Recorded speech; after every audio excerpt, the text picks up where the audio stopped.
Hablemos ahora de la clínica de la insuficiencia respiratoria. Hay que aclarar, como es un síndrome que aparece con el deterioro pulmonar por cualquier patología pulmonar, lógicamente la clínica de la patología causante se añadirá a la clínica de la propia insuficiencia respiratoria.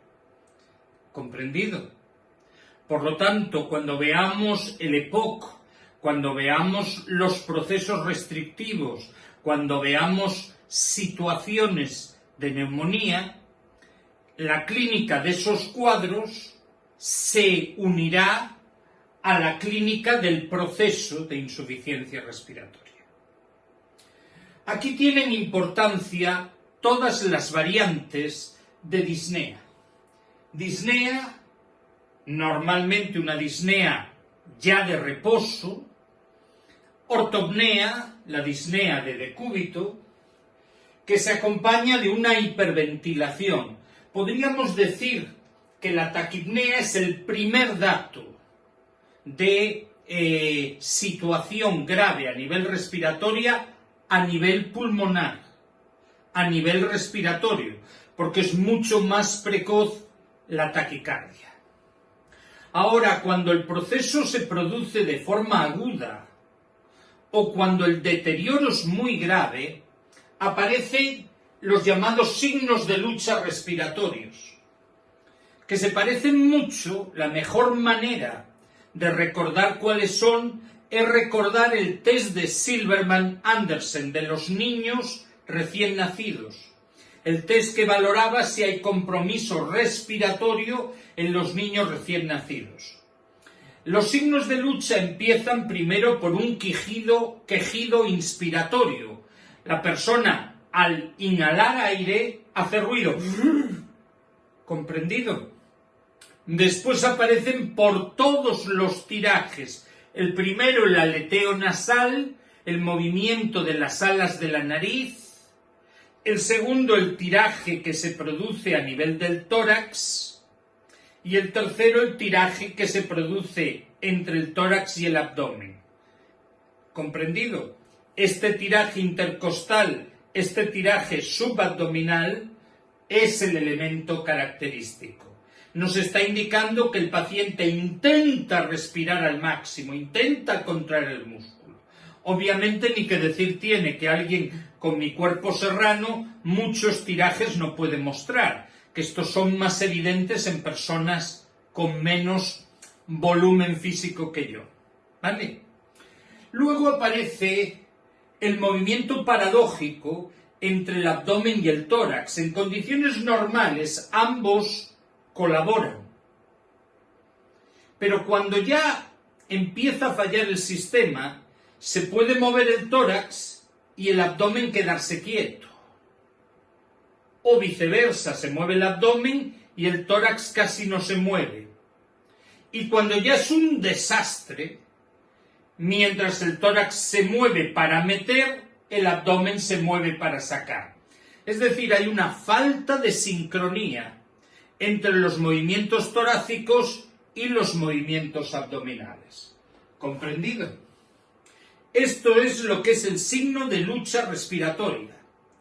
Todos estos signos se van a presentar en una situación aguda y se van a presentar en una situación de deterioro terminal en que la respiración va a colapsar en cualquier momento. ¿Comprendido? Luego tendremos el deterioro neurológico que se produce por la hipoxia y por la hipercapnia.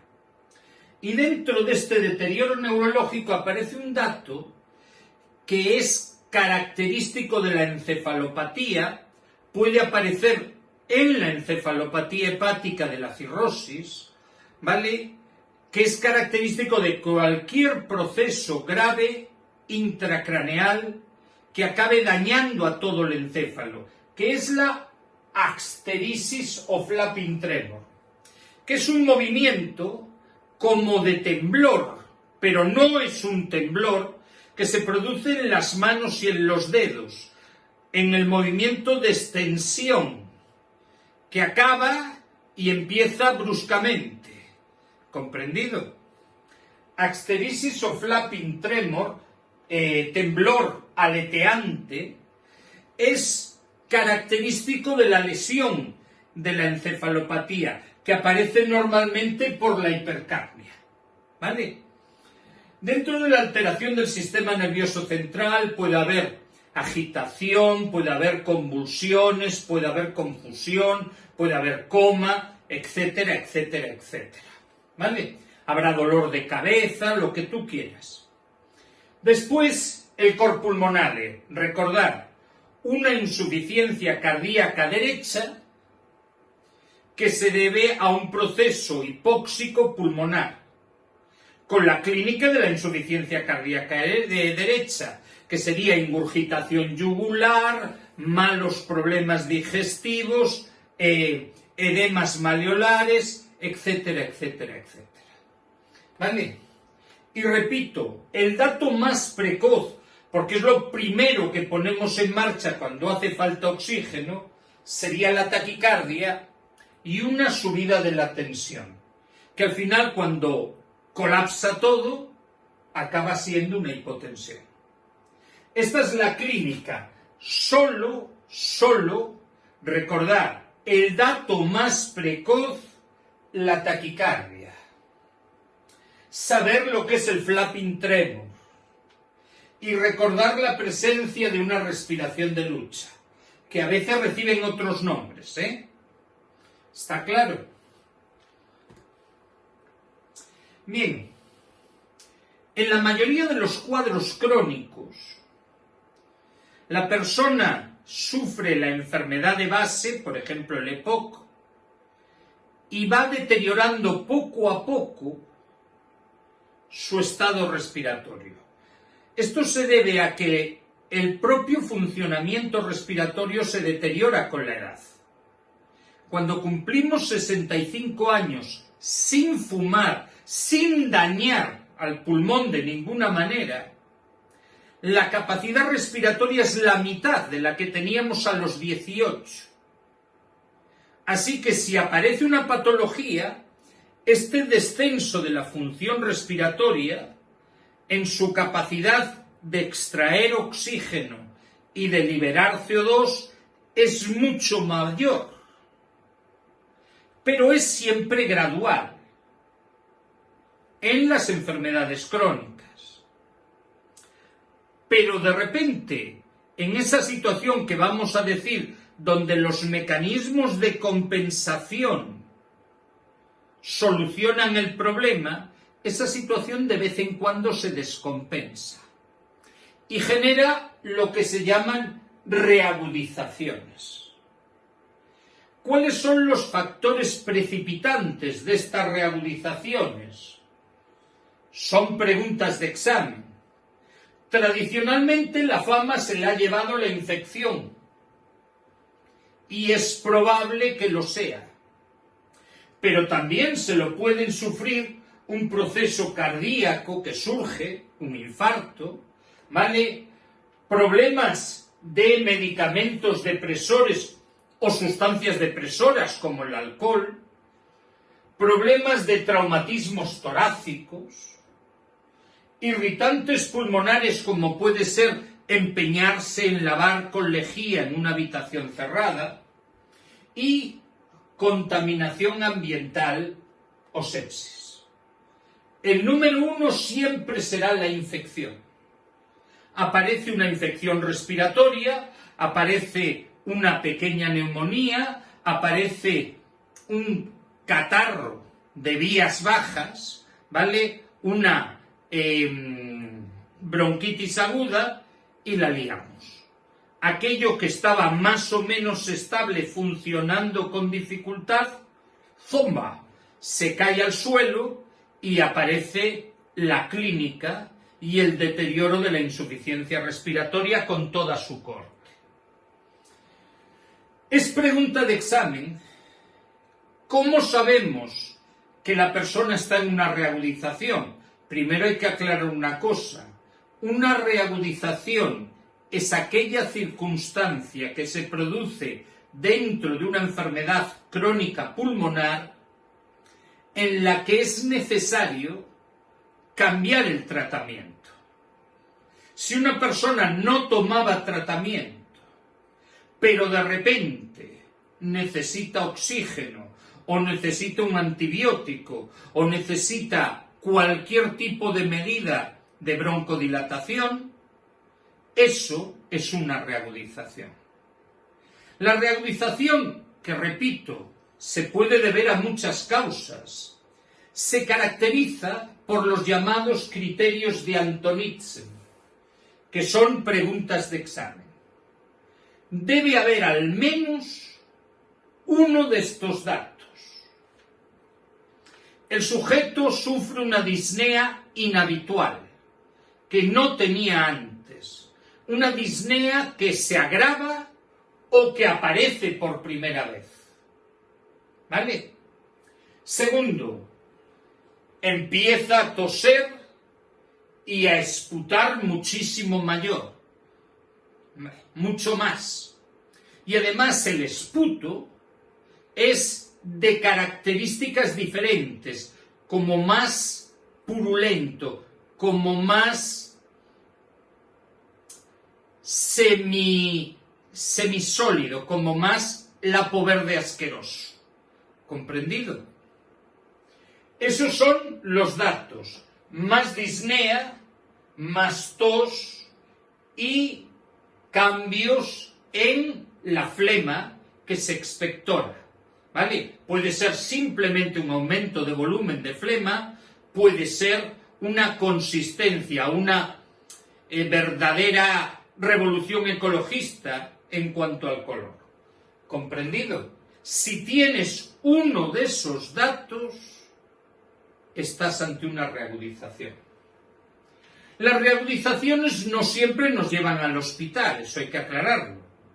En personas que tienen todavía un resto de funcionalidad pueden producir incomodidad y el paciente aguantarlo, pero siempre va a necesitar desde sonarse más hasta medidas de broncodilatación, lo que vosotros queráis. Reagudización siempre es exigencia de un nuevo elemento terapéutico. ¿Vale? Bien, recordemos, ¿en qué se basa el diagnóstico de la insuficiencia respiratoria? De la insuficiencia, no de las enfermedades que llevan a la insuficiencia.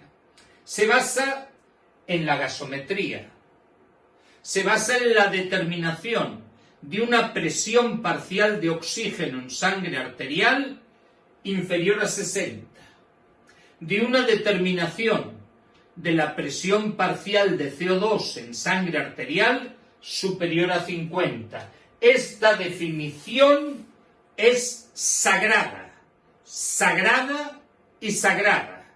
Y es probablemente con lo que es el cor pulmonale, la definición de insuficiencia respiratoria es la pregunta más importante de insuficiencia respiratoria. PO2 menor de 60, PCO2 mayor de 50. ¿Comprendido? Cor pulmonale es insuficiencia cardíaca derecha por una arterioloconstricción debida a la hipoxia. Tratamiento, oxígeno. ¿Vale?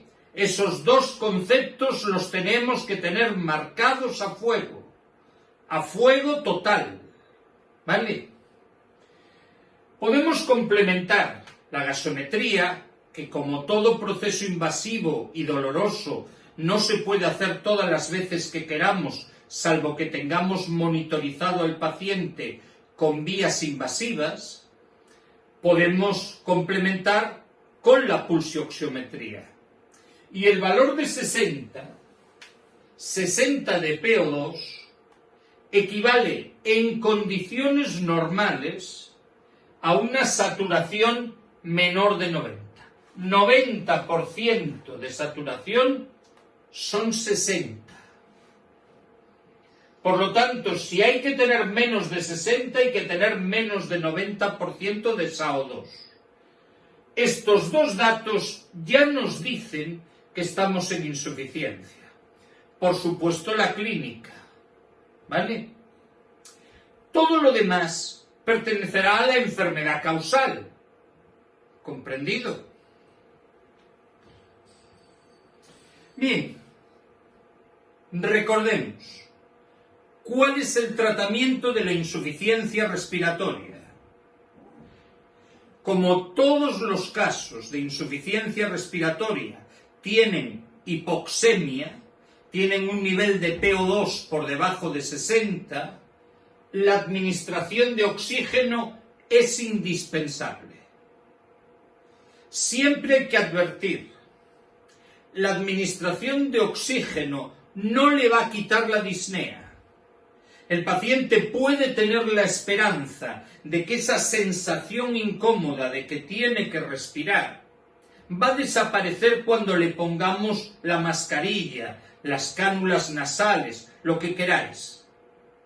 Pero no va a desaparecer. ¿Comprendido?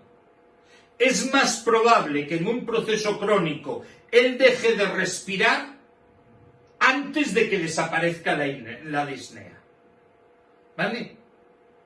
Si queremos que desaparezca la disnea, tenemos que utilizar medicamentos. Pese a que no quita el síntoma más importante, sí mejora el estado del paciente, la funcionalidad. ¿Comprendido? Segundo, ¿y si tiene CO2 alto? ¿Y si tiene hipercapnia? Pues la única manera de tratar una hipercapnia es con ventilación mecánica, con una hiperventilación. Si tiene las dos, se utilizan las dos. Si solo tiene hipoxemia, se utiliza oxigenoterapia. La medicación, como ya os he dicho, es esencial para revertir los síntomas. Estamos hablando de broncodilatadores, estamos hablando de mucolíticos, estamos hablando de todo lo que veremos más tarde, ¿vale? Y luego hay una serie de medidas complementarias, ¿vale? Me adelanto a estas medidas complementarias diciendo, bueno, en situaciones graves, en situaciones donde hay un riesgo de pérdida de conciencia, donde el CO2 se ha disparado, donde la frecuencia cardíaca está elevada, donde la frecuencia respiratoria está por encima de 35, donde creemos que va a colapsar, hay que asegurarnos la permeabilidad de las vías aéreas, habitualmente mediante un tubo endotraqueal. ¿Vale? Bien, en ocasiones el Guedel, si no hay otra cosa, pero poco va a hacer en una persona grave. ¿Vale? Después, corregiremos la acidosis que se produce por la hipercapnia. Si el desencadenante fue la anemia hay que eliminarla. Hay que darle sangre o darle el hierro que le falta. Aspirar secreciones cuando la causa principal de esta insuficiencia respiratoria es un exceso de mucosidades. Disminuir las necesidades de oxígeno, reduciendo la fiebre, obligando a reposo y evitando la agitación. ¿Vale? Evitar los depresores respiratorios. Esto se traduce en la práctica con manejo cuidadoso de benzodiazepinas y de opioides. ¿Vale? Y evitar que le dé a la botella demasiado. ¿Vale? Y luego eliminar causas o prevenirlas y los desencadenantes. Nos quedaría un último detalle que no he encontrado en los exámenes más que una o dos veces en toda la historia. Las personas que tienen disneas fuertes se benefician de corrientes de aire no excesivas, no le pongáis un ventilador, frías en la cara. Es decir, si hay una pequeña corriente fría como la que se produciría en una habitación al abrir la ventana, la sensación de disnea baja un poquito. Cuidado con los procesos de broncoconstricción. ¿Vale? Estas son las medidas complementarias. Luego, evidentemente, estaría la nutrición, las vacunas, evitar exponerse a las infecciones, pero eso forma parte de las enfermedades causales. ¿Comprendido? Bien, esto es todo por este vídeo. El siguiente es oxigenoterapia.